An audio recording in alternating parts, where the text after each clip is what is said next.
Hello, everyone. How are you all doing today? Welcome to the Well-Rounded Counselor podcast. I'm your host, Katrina Marie, and I am there to help you as a career changer elevate your skill sets to become an amazing college counselor so that you get hired in premium international schools. And so if you are new to my world, welcome. Welcome to all of you who have been listening to me and following me for some time. Today, you're in for a wonderful new episode, and apologies.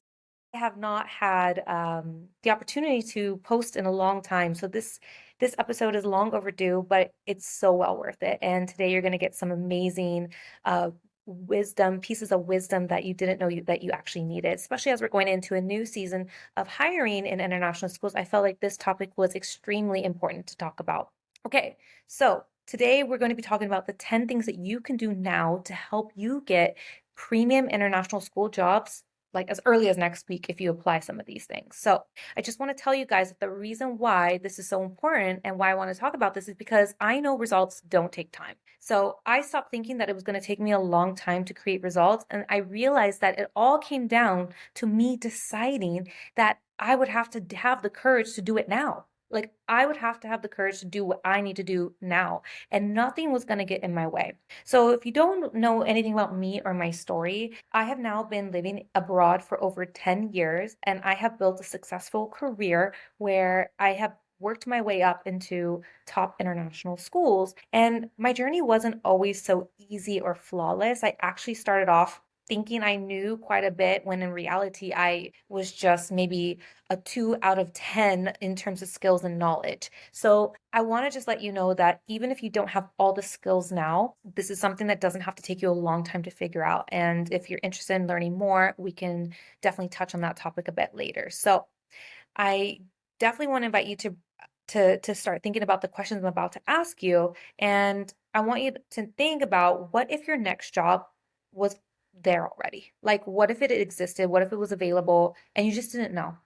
And what if you had somebody who is waiting to hire somebody just like you, who has all the skills, all the knowledge, all the experiences that you possess? What if they're looking for someone just like you? And what if you were connected in the right networks with somebody who needed your expertise? Like, I want to invite you to bring that vision closer to you, because right now, you may feel like all of this is super distant. You might be feeling like unhappy in your job, or maybe you haven't had a job in a while, or you had a career gap, or maybe you're changing careers. I know it can feel like this is very distant, but I know that also things don't have to take a lot of time. So for those of you, like I said, that don't know me, my name is Katrina Marie, and I help career changers become international college counselors and get hired in international schools. And the 10 lessons that I've learned for getting hired in premium international schools are going to be the following. And I'm going to share some stories and some pieces of wisdom along the way. So let's just jump straight into it. Number one, job opportunities can come from anywhere and at any time. And we are always taken care of. Like, we are really always taken care of. Like the divine God, whoever you follow, they know exactly what you need and they're always going to provide for you. I mean, think about it. There were probably times in your life where you probably didn't have, certain things that you absolutely were desiring or needed. And some way, somehow, at the last moment, the 11th hour, it came through. The thing you needed to get through, the thing you were going through, came through.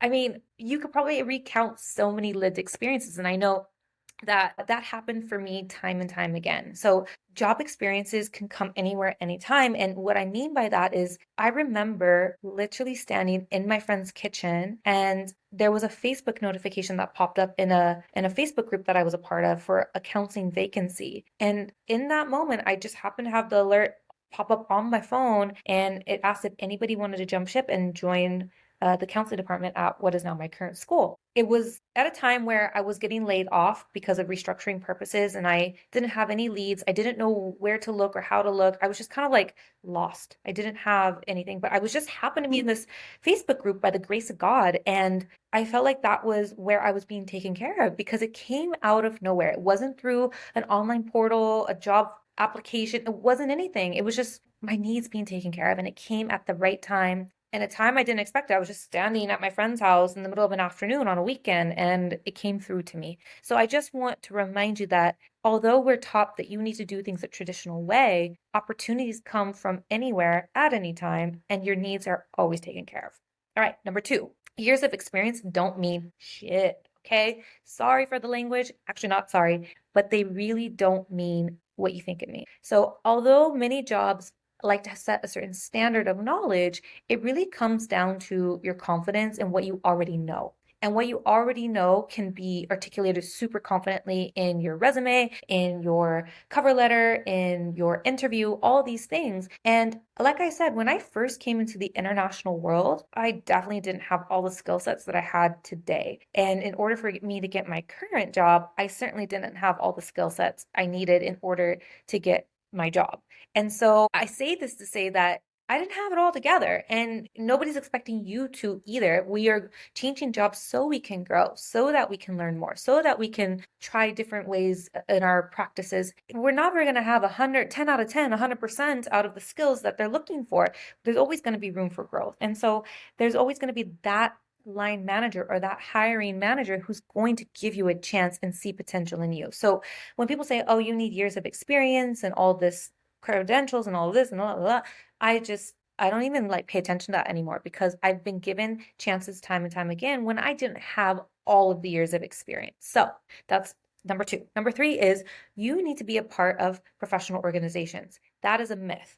So I didn't get my job opportunities by being in professional organizations or networking groups, to be very honest with you. I got my jobs from, like I said, from maybe my small efforts or me looking in different places. And so I feel like when people say this, it's kind of like it can help you 100%. I'm not downplaying that, but that is not always the case. Like, this is a myth, if anything, that you need to be part of professional organizations. Now, on the flip side, I am giving you that piece of advice and that wisdom to put yourself in positions to be a part of professional organizations. And that's exactly what I teach you in my program: where to find these resources, how to find them quickly, so that you can be plugged in and connected and know what jobs are coming up, talking with the right circles, and knowing if somebody's going to jump ship before the job is even posted. Okay.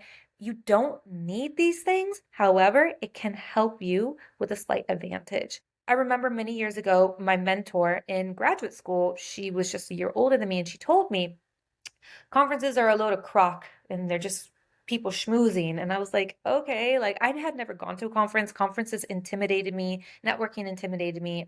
It was just not my thing. And so I was immediately turned off, and I just thought to myself, oh, I don't want to get involved with conferences. And then time passed and I realized that there were some opportunities that were slipping away because I was not a part of certain situations or organizations. And so I started to elevate and put myself out there. And there were opportunities for me to learn about jobs that were coming on the market or opportunities that were arising in advance. So, do you need to be a part of it? Absolutely not. Can you find jobs without it? Absolutely. But should you be a part of it? It can help.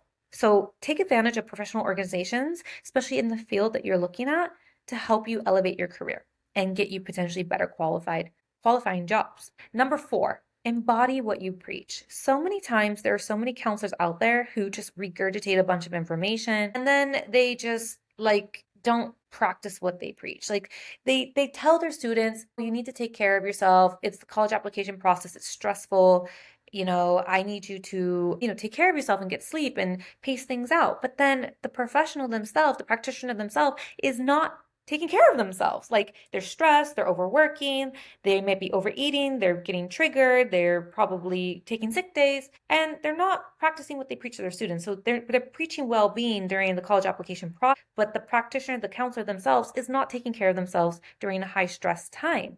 So as a confident counselor, you really need to embody what you preach. It's super important. All right. Number five, your intuition never fails you, and it will tell you if a job is a good fit for you immediately. So many times I was relentlessly applying for jobs in desperation because I needed to make money. And there were times where I just knew, like looking at the job description, it was like, this is just not the job for me, but I'm going to apply anyway. And there were many times when I knew instantly that that was my job. Like, that's for me. Like, that is mine. And I just knew, and I got the job.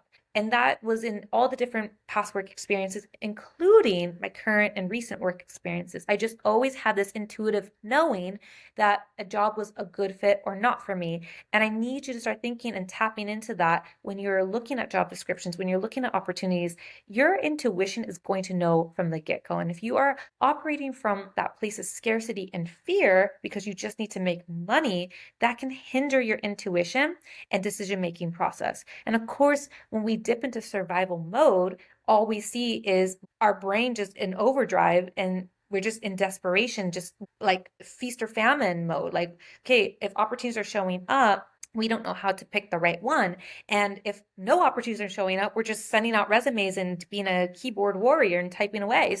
Our brain needs time and our intuition needs time to digest all of the opportunities that are a good fit for us, and it will know pretty quickly. So in my program, The Confident Counselor, I teach you how to do that. And this is a 2-month program where we dive in, and I have a very clear method of helping you understand what it takes to get hired in top premium international schools around the world. Moving to number 6, a no is not a bad thing. It's just redirecting you to where you are or where you are better suited to be.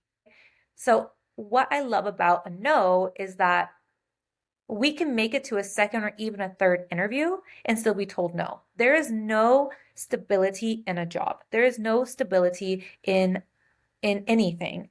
The only stability comes from ourselves. And that is something that you need to understand, is that a no from a job or a prospective employer, even though we think we really want it, it's just telling you and redirecting you where you're going to be better aligned. And this is something that I've noticed time and time again. I remember I had an interview with a university in California before I moved abroad, and I made it to the third interview round. And I just knew it was not intuitively aligned, but I was so desperate that I was like really ready to take anything. And even though I made it to the third interview and most people were like, wow, you made it to the third interview, you're going to be like hired, it's yours. But they still told me no. And it redirected me and reminded me that although I'm amazing at what I can offer, this is not your job. Like, this is not meant for you. So get back on your track, get back on your path, and go for what you really want. Make that decision and don't look back. All right. So this is just your gentle reminder. You're kicking the bum. Like, a no is not a bad thing. It's just redirecting you on the path that you actually are desiring to be on. All right. Number 7, no one ever asked me how many degrees or certifications I hold.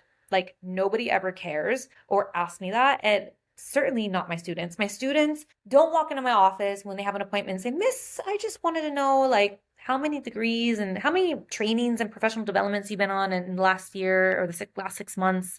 Are you up to date on this and up to date on that? Like, they're not asking me these questions, you guys. Like, they don't care. They just care about their circumstance and how I can help them.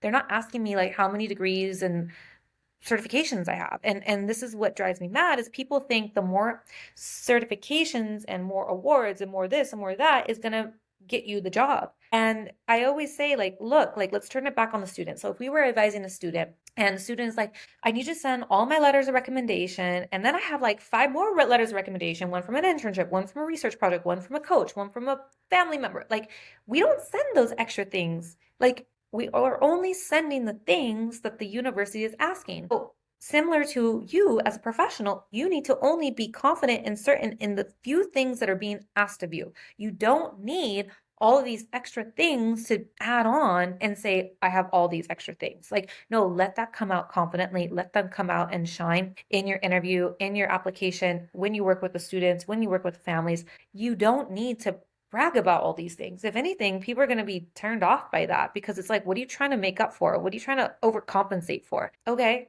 like, good for you. You do you. Like, that's kind of the vibe that you give. Like, nobody wants a know-it-all. Nobody wants that. People get annoyed by that. So nobody has ever asked me how many degrees or certifications I had. And if anything, your confidence comes from your certainty within yourself, like I've already mentioned. And if they do care, I guide students with accurate information with my confidence. So really, it comes back to the whole confidence thing and being certain in yourself. Number 8, job stability doesn't come from external things, which I've already kind of touched on. It comes from within yourself. And I actually written a post on this on LinkedIn, because our happiness shouldn't come from our title. Our happiness shouldn't come from the school we work at. Our happiness shouldn't come from the university we graduated from or the degrees we've achieved or the certifications we've earned. None of that, no. Like, imagine if all of that was taken away from you. Imagine if you didn't have access to any of those things. Where would your happiness and stability actually come from? It would have to come from something internal, something that we can't tangibly touch. It has to be within you. And so in the program, we do talk about mindset work, and we do talk about strategy and all the things that you need to know in order to get hired. But really, it comes from your certainty within yourself to be able to make decisions, to be able to navigate difficult situations and deal with the duality of positive things happening while negative things are happening. And sometimes we don't like that. We don't like that. And I'm going to jump into how this ties into number nine. Number nine is we need to let go of the idea that we have to control everything, because control is actually very restrictive to our lives. And again, it goes back to that stability of like letting things go and trusting God and trusting that things are going to work out exactly in the right time. I need it because God never fails. All of my needs are always met. And I'm telling you this because this has happened for me time and time again, you guys. So I need you to understand that letting go of the idea that you have to control every little outcome of your career search, of your resume, being perfect, that's not going to get you the job. What's going to get you the job is trusting that you are always upgrading, which leads me to number 10. You're always incrementally upgrading in your life. Think about when you were probably a teenager and you had a part-time job, and that part-time job paid you $400 a month. Well, I'm sure hopefully 10 to 15 years later, you're probably making $4,000 a month. That is an incremental upgrade, right? Like, you've went from $400 a month to $4,000 a month.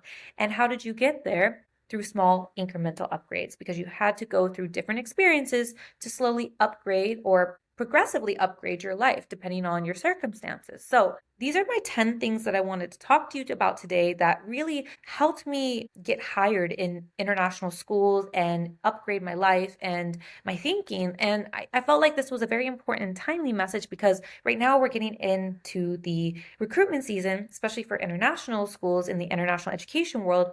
And if you're somebody who is looking for a little bit extra support of a mentor who knows exactly, who's been in your shoes, who knows exactly what it's like to get 3 no's in a row and apply to hundreds of jobs without getting a single email back or acknowledgement, who knows exactly what it's like to not know where to look for resources or how to network effectively and land better qualified jobs. And you know, without a doubt, without any doubt in your mind, that you can help students, and you have even just the slightest experience working with students or families, whether it's in a classroom setting or in a more casual capacity, or you've been working with families and students for a longer time and you just want a little bit of extra support, then I want to invite you to apply for my Confident Counselor program, where it is a 2-month experience. We have 8 calls throughout the 2 months. But if you pay in full, I'm going to offer 2 bonus calls. So if you are interested, I'd love for you to apply and be a part of my world. And let me tell you, those that have worked with me have certainly reaped the benefits, because